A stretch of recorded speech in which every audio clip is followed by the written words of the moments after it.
औज़ुबिल्लाहि मिनश्शैतानिर्रजीम बिस्मिल्लाहिर्रहमानिर्रहीम। अस्सलाम वालेकुम viewers, welcome to flourish learning YouTube channel. English 1 lesson number 15 के साथ हाजिर हैं। तो इससे पहले हमारे अल्हम्दुलिल्लाह 14 लेक्चर्स कंप्लीट हो गए और उम्मीद करता हूँ आपको उनकी समझ आ रही होगी।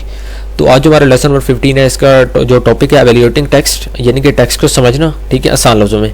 और इसके बाद इंटरप्रेटिंग विजुअल डाटा, कि कोई भी चीज़ आपको दिखाई गई होती है विजुअल में, ठीक है। विजुअल का मतलब होता है कोई भी चीज़ आपको, यानी कि किसी चीज़ को आप देखते हैं, और इंटरप्रेटिंग का मतलब होता है तशरीह करना, ठीक है। तो किसी भी चीज़ को आप देखते हैं तो यानी कि देख के आप किसी चीज़ से इन्फॉर्मेशन लेते हैं, आप उसको समझते हैं कि भाई जो कुछ आपको दिखाया गया है इससे आपको क्या यानी कि बताने की कोशिश की जा रही है। तो इसका क्या मतलब है, इंटरप्रेटिंग विजुअल डाटा।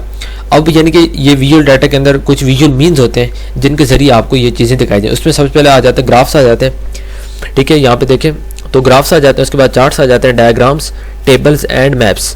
तो ये कुछ चीज़ें आ जाती हैं किस चीज़ के, इनको कहा जाता है विजुअल मीन्स, ठीक है। यानी कि इनके ज़रिए ये कुछ, आप इनको सोर्सेज भी कह सकते हैं कि ये कुछ सोर्सेज होते हैं जिनकी वजह से आपको मतलब कि कुछ ना कुछ इन्फॉर्मेशन दी जाती है और इन सारी चीज़ों से आप इन्फॉर्मेशन ले सकते हैं। इस तरह आप देखते होंगे आपकी मतलब कि काफ़ी सारी बुक्स के अंदर टेबल्स आपको दिए गए होते हैं, ग्राफ्स दिए गए होते हैं, मैप्स दिए गए होते हैं। जिस तरह आप किसी मैप को देखते हैं तो आपको पता चलता है कि अच्छा यार इस मुल्क, यानी कि ये मुल्क इस मुल्क के साथ है। आप पाकिस्तान का आप देखते हैं, ठीक है, जो यानी कि दुनिया के नक्शे, उसके ऊपर आप पाकिस्तान को देखते हैं, आपको आइडिया होता है कि अच्छा यार पाकिस्तान के साइड पे इंडिया, इस साइड पे ईरान है, ठीक है। तो ये सारी चीज़ आपको इन्फॉर्मेशन मिलती है, हालांकि वहाँ पे वर्डिंग यूज़ नहीं होती, लेकिन जैसे ही आप इसको देखते हैं तो आपको आइडिया हो जाता है। इस तरह आपको डायग्राम्स के थ्रू इन्फॉर्मेशन मिलती है, आपको टेबल्स के थ्रू मिलती है, ठीक है, आपको चार्ट्स के थ्रू, आपको ग्राफ्स के थ्रू भी मिलती है। उसके बाद देखिए यहाँ पे मतलब कि जब भी आप किसी भी चीज़ को देखते हैं विजुअल्स को, ठीक है, चाहे आपने ग्राफ्स देखे हैं, चार्ट्स देखें, आपने डायग्राम देखे, आपने टेबल्स या मैप्स देखें, तो इनके जो नाम है ये आपने याद रखने हैं।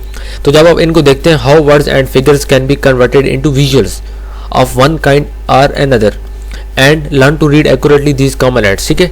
तो यानी कि जब भी आप इनको इन चीज़ों को देखते हैं तो आपको पता चलता है कि कैसे जो वर्ड्स हैं उनको फिगर्स में कैसे कन्वर्ट किए गए। क्योंकि जब भी आप देखेंगे तो जिस तरह आपको पहले बताया कि वहाँ पे वर्ड्स तो नहीं होंगे, तो वहाँ पे आपको विजुअली दिखाया जाएगा। आप जिस चीज़ को देखेंगे आपने उसको अंडरस्टूड करना है और आपने समझना है कि ये चीज़ जो मैं देख रहा हूँ, या जो चीज़ मैं देख रही हूँ इससे मुझे क्या इन्फॉर्मेशन, वो जो यानी कि समझाने वाला वो मुझे इसके थ्रू क्या चीज़ बताने की कोशिश कर रहा है, ठीक है। और उसके बाद आप उसको देखते हैं, ठीक है, learn to read accurately these common aids, यानी कि जब आप उन एड्स को देखते हैं तो उनको आप समझते हैं। उसके बाद देखिए ये एक एग्जांपल आपको दिखाई गई है, इसमें कह रहा है, ठीक है, यानी कि एक लेक्चर का listening to an hour's lecture, मतलब कि एक इन्होंने एक आप इसको कह सकते हैं एक तजर्बा किया इन्होंने, और उसमें after listening to an hour's lecture, के 1 घंटे का लेक्चर सुनने के बाद।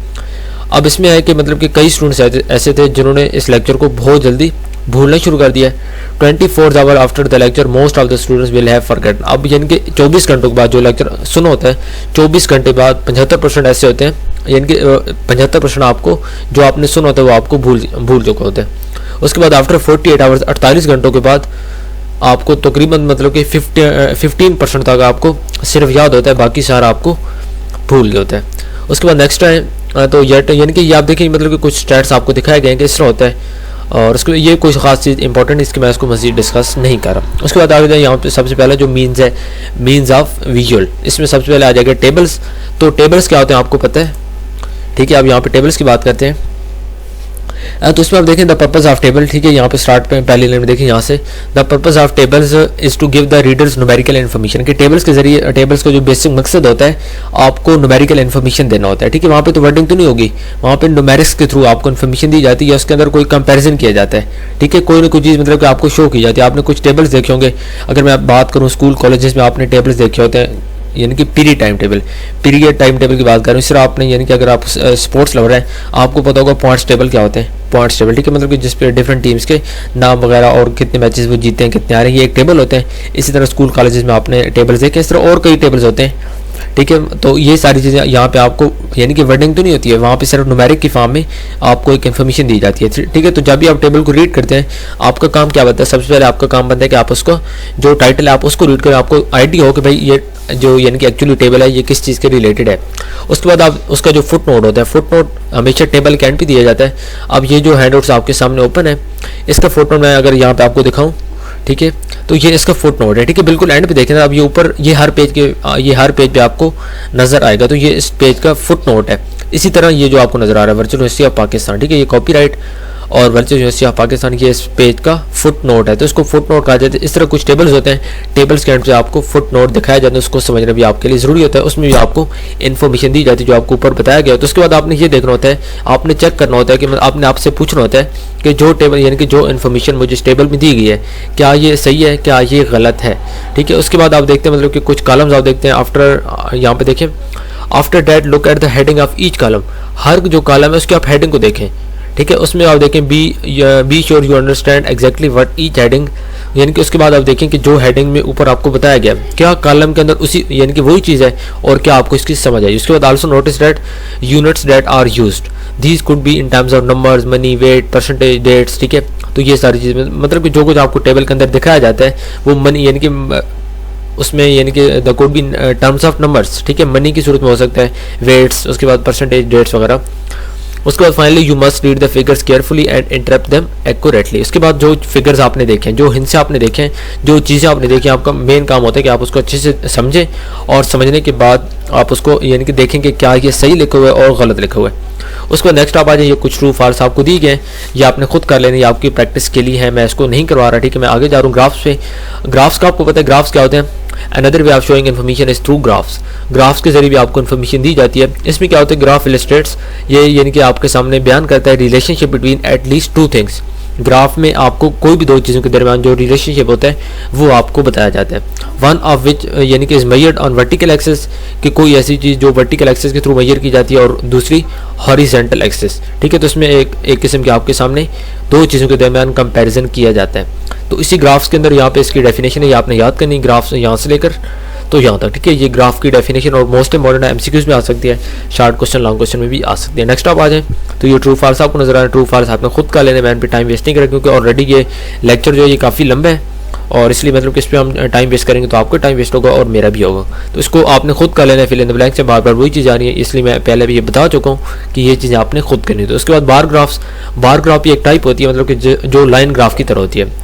लाइन ग्राफ भी यानी कि आपने देखे होंगे डिफरेंट किस्म की लाइन लगी होती हैं और उसके बाद स्पेशली ये चार्ट आप पाक स्टडीज़ की बुक्स में आपको नज़र आते हैं, ठीक है। तो ये यानी कि बार ग्राफ इसको कहते हैं और लाइन ग्राफ भी कहा जाता है। तो ये एक डेफिनेशन इसकी छोटी सी आपने कर लेनी है यहाँ से लेकर तो इसको लाइंस तक आपने कर लेना, ठीक है। उसके बाद ये नीचे आप देखें तो कुछ ट्रू फॉल्स आपको दी गए इसी यानी कि बार ग्राफ और जो ऊपर आपको ग्राफ्स का आपने पढ़ा उसके अंदर से आपको ट्रू फॉल्स कुछ दी गए, कुछ क्वेश्चन आपको देंगे, ये आपने खुद कर लेना, मेरे यहाँ पे काम नहीं। और वैसे ये इंपॉर्टेंट नहीं है लेकिन बाज़ औक़ात इसमें आ सकता है, तो आपने इसको अच्छे से देखना, ये आपकी बेसिक इन्फॉर्मेशन मतलब कि जनरल नॉलेज के लिए आपके ये बहुत बेहतरीन चीज़ है। और कहीं से भी आपका, क्योंकि जो आपका इंग्लिश 101 का पेपर होता है इसमें क्वेश्चन कहीं से भी पिक किए जा सकते हैं, ठीक है। तो इसलिए आपने इसको अनइम्पॉर्टेंट नहीं समझना, आपने यानी कि इसके जो आंसर लिखे हो यहाँ पे जो क्वेश्चन है देन आंसर्स हैं इनको आपने अच्छे से कर लेना है। नेक्स्ट आ जाए, दोबारा ट्रू फॉल्स आ रहे हैं, ठीक है। उसके बाद आए तो मेकिंग कंपैरिजन, कोई भी कंपैरिजन हो रहा होता है, ठीक है। तो कंपैरिजन के अंदर मतलब कि ये तीन चीज़ों के दरमियान होता है। कंपैरेटिव एक फॉर्म होती है, एक होती है सुपरलेटिव, एक होती है यानी कि दो फॉर्म्स होती है, comparative, regular, comparative and superlative, तीन होती हैं, ठीक है। किसी भी चीज़ का कंपैरिजन हो रहा होता है तो उसमें तीन यानी कि जो इसकी फॉर्म्स होती हैं, पहली होती है रेगुलर, देन कंपैरेटिव, ये नाम आपने याद रखना है, और सुपरलेटिव ऑफ डिस्क्रिप्टिव वर्ड्स। अब इसमें आप देखिए यानी कि ये जो वर्ड्स होते हैं ये या तो एडजेक्टिव्स हो सकते हैं या फिर ये एडवर्ब्स हो सकते हैं। अब कई लफ्ज़ ऐसे होते हैं जिनके आखिर में ER और कई के आखिर में ES लगाया जाता है, ठीक है। तो यानी कि is two words of once syllables, ठीक है, कि जिन अल्फाज का एक साइलेबल्स होते हैं तो उनको उनके सामने ER या EST लगाया जाता है। अब देखिए न्यू, ठीक है, आपको पता है ये न्यू, अब ये एब्सोल्यूट है, उसके बाद न्यूअर ये कंपैरेटिव बन गया और सुपरलेटिव न्यूएस्ट, ठीक है। इसी तरह बिग, बिगर, बिगेस्ट, तो ये जो बिग है ये एब्सोल्यूट है, एब्सोल्यूट फॉर्म है। इसके बाद कंपैरेटिव इसकी क्या है, बिगर है, तो और उसके बाद बिगेस्ट है, ये आप लोगों ने पहले पढ़े होंगे लेकिन यहाँ से सिर्फ आपको एक आइडिया देना। इस तरह आप नेक्स्ट देखें तो इसमें यानी कि 3 और मोर साइलेबल्स, जिनके अंदर 3 या 3 से ज़्यादा साइलेबल्स होते हैं, उसमें क्या होगा, उसमें आप यानी कि एडजेक्टिव देखें, एब्सोल्यूट होगी इंटरेस्टिंग, मोर इंटरेस्टिंग और मोस्ट इंटरेस्टिंग। इसी तरह आप नेक्स्ट देखें एडवर्ब में आप आ जाएं तो इजली, मोर इजली और मोस्ट इजली, मोर केयरफुली, ठीक है, केयरफुली एब्सोल्यूट है, कंपैरेटिव है, तो ये आपने देख लेना। वैसे आपकी आसानी के मतलब कोई भी लफ्ज़ आपसे पूछ सकते हैं कि इसका आप एब्सोल्यूट बताएं, इसकी कंपैरेटिव फॉर्म क्या है, इसकी सुपरलेटिव एमसीक्यूज में आपके इस तरह के क्वेश्चन आ सकते हैं। वैसे शॉर्ट क्वेश्चन लॉन्ग क्वेश्चन के लिए इंपॉर्टेंट नहीं है, ठीक है। इस तरह नेक्स्ट आप आ जाए तो ये भी आपको कुछ फॉर्म्स दी गई हैं, तो ये सिर्फ आपके यानी कि नॉलेज के लिए कि आपने इसमें से करना क्या है, करना आपने सिर्फ ये कि आपने याद रखना है किसके सामने क्या लग रहा है, वाई को हटा के IE, वाई को हटा के ER ER लगा रहे हैं, सॉरी IER लगा रहे हैं, ठीक है। LY को हटा के, LY को भी हटा के ये IER लगा रहे हैं। इसी तरह आगे देखें, यानी कि यहाँ पे देखें OW को भी हटा के ये ER लगा रहे हैं। तो ये कुछ यानी कि चेंजेस हैं, ये आपने देखनी, यहाँ पे -y को हटा दिया, सो माइनस का मतलब y को हटा दिया, इसकी जगह क्या लगा है IER, ठीक है, IER। इसी तरह यहाँ पे कुछ देखते हैं, इसमें IEST लगा दिया। तो ये कुछ चेंजेस करते हैं, ये आपने यहाँ से नोट करनी है, आपको बता दी बेसिक आइडिया। तो नेक्स्ट आप आ जाए, इसमें यानी कि वही बातें हो रही हैं, दोबारा वही एग्जांपल्स आपके, quickly, more quickly, most quickly, ये एब्सोल्यूट फॉर्म है, ये कंपैरेटिव है और ये सुपरलेटिव है। नेक्स्ट आप आ जाए, इसमें आ जाइए एब्सोल्यूट, कंपैरेटिव, ये कॉमन, कॉमनर, मोर कॉमन, ठीक है, कॉमनेस्ट, मोस्ट कॉमन। तो ये भी मतलब कि कुछ जिसमें 2 साइलेबल्स होते हैं, adjective can have either type of formation. तो ये आप देखिए, नेक्स्ट आप आ जाए।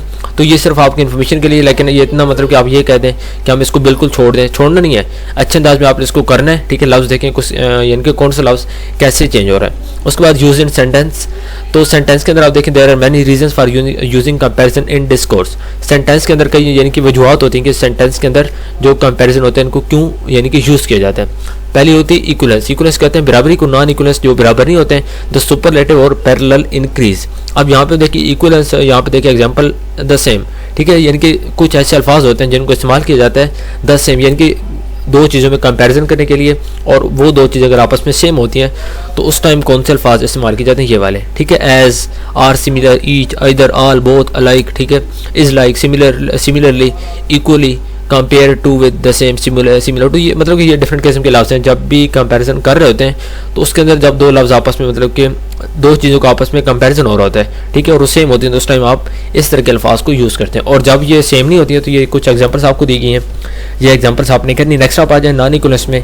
नॉन इक्वलेंस का मतलब कि जो चीज़ आपस में सेम नहीं होती उस टाइम आप लोग ये वाले अल्फाज इस्तेमाल करते हैं, जिनमें ग्रेटर देन, अनइक्वल, अनलाइक, ठीक है, not all, not at the same as, ठीक है, नॉट इक्वल टू, इस तरह के लफ्ज़ देन आप आ जाए। एग्जांपल्स आपको दी गए। सुपरलेटिव में आप आ जाए, तो ये कुछ लफ्ज़ मतलब कि आपको दी गए। इसमें आप देखिए सुपरलेटिव क्या होता है कि किसी भी वर्ड के बाद आप EST लगा देंगे, ठीक है। उसके बाद मोस्ट प्लस वर्ड, पहले मोस्ट लग जाएगा फिर वर्ड लगेगा, यानी कि जो अल्फाज होगा, उसके बाद पहले लीस्ट लगेगा फिर वर्ड लगेगा, तो ये यानी कि उसको बहुत आगे वाली हालत में ले जाएंगे। पहले यानी कि सिंपल वर्ड होगा, उसके बाद EST लगेगा, यानी कि आप कहते हैं बिगेस्ट, ठीक है, पहले था बिग, बिगर, बिगेस्ट, तो बिगेस्ट हो गया।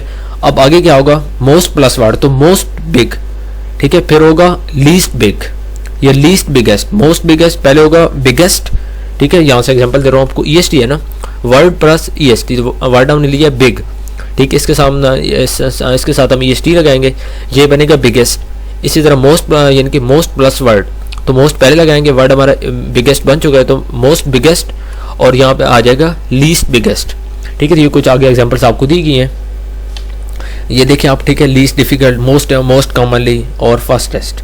तो ये उसके बाद पैरेलल इंक्रीज, पैरेलल इंक्रीज में होता है यानी कि पहले वर्ड प्लस ER और उसके बाद मोर प्लस वर्ड। तो इसकी एग्जांपल क्या होती है, द बिगर। अब इसमें देखिए यानी कि पहले वर्ड और उसके बाद ER लगेगा, ठीक है, उसके बाद द मोर या प्लस वर्ड लगेगा, यानी कि एक ही सेंटेंस में 2 चीज़ें होंगी। पहले क्या होगा, पहले एक यानी कि लफ्ज़ होगा और उसके साथ अब यहाँ पे देखिए बिग था, ठीक है, बिग, और उसके बाद ER लगा तो बिगर बना है। इसी तरह यहाँ पे देखें मोर पहले आ गया और फिर वर्ड कम्प्लेक्स आ गया, तो ये दा पहले, ठीक है, इसमें देखें दा पहले आ रहा है, दा पहले, वर्ड क्या है यहाँ पे यूज बिगर, और ER हमने इसके साथ लगाया, वर्ड था बिग, ठीक है, उसके बाद सामने हमने ER लगा तो बिगर बना है, ठीक है, बिगर।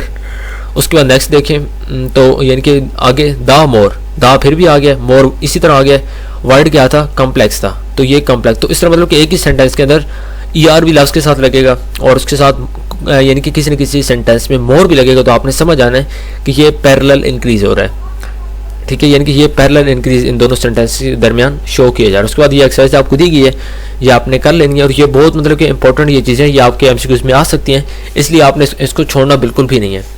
नेक्स्ट आप आ जाएँ, तो ये मतलब कि कुछ आपको इक्वलेंस, सुपरलेटिव, ये एग्जांपल्स आपको दी गए। एक्सरसाइज 2 आपको दी गई, इसमें आपने यही काम करना है, ये आपने ढूंढने हैं, ठीक है, इसके अंदर कुछ आपको दी गए, ठीक है, ये यानी कि पैरा, इक्वलेंस, सुपरलेटिव, ये एक सेंटेंस आपको दी गई, आपने आगे बताना है कि जो ऊपर आपने ये पूरी यानी कि एक्सरसाइज आपने रीड किया, इसके अंदर आपको और क्या चीज़ यानी कि कौन सा सेंटेंस लग रहा है जिसके अंदर पैरा इक्विवेलेंस सुपरलेटिव मतलब कि यूज़ किया गया। एग्जांपल्स आपने यहाँ पे दे देनी आपकी प्रैक्टिस के लिए, ये चीज़ बहुत ज़रूरी है। इस तरह नॉन इक्वल्स में आपने यही काम कर लेना। आपको एक एग्जांपल दी गई है, बाकी आपने खुद ऊपर से आइडेंटिफाई करना जो आपको लगता है। नीचे आप कॉन्सेप्ट भी दी गए, लेकिन आंसर आपने यहाँ से नहीं देखना, आपने खुद इसकी प्रैक्टिस करनी है।